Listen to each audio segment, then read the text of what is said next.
and now you consult to them. What are some of the things that you think organizations really need to have in place to develop their DEI and B strategies? So that's such a great question. Some of the things that I think they need to have in place is, first and foremost, is number one, the commitment.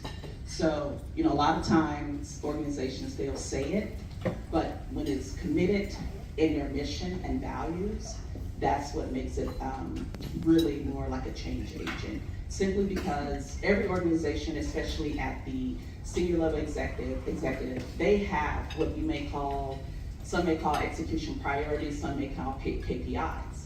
But they have those developed and they flow down to the departments all the way down to the frontline managers.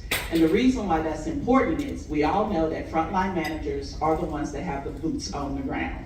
So they're either going to make it or break it for DEI, right? Everyone else, they really don't have a chance to really have an engaging conversation with the ones in the workforce. So that's the first thing. They need to make sure that they have a commitment. The second thing is they want to make sure that they have a comprehensive plan. How do they plan on implementing this? What does it look like? How is this going to show up? Can people even understand it? So you want to make sure that it's comprehensive enough where everyone can understand it. And here's why that's important. Because we know that every year you do reviews, right? You do performance reviews.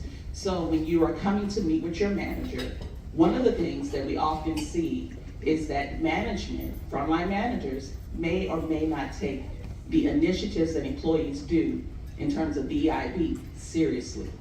So they get no credit for it, even though the executive staff is advocating for this. So we want to make sure there's a comprehensive plan and buy-in with stakeholders so that we're all in agreement with it, yes? And then the third thing is put your money where your mouth is. Give us the resources, hire a chief diversity officer, hire people who can come in and not just change, not just do training, but really do a fundamental mindset shift. The workforce is evolving and it is changing. It is not going to go back to the way it was. So they really need to make sure that they're putting their money where the mouth is, yes? And then the last thing, above all, measurement metrics. Go back, reassess, get metrics so that you can tell if you are progressing or regressing. The biggest way you know is if you have a mass exodus of employees leaving and they cite one thing usually, and it's not because I don't get along with my management. It's usually, I don't see myself belonging here. Thank you. Thank you. Kimberly.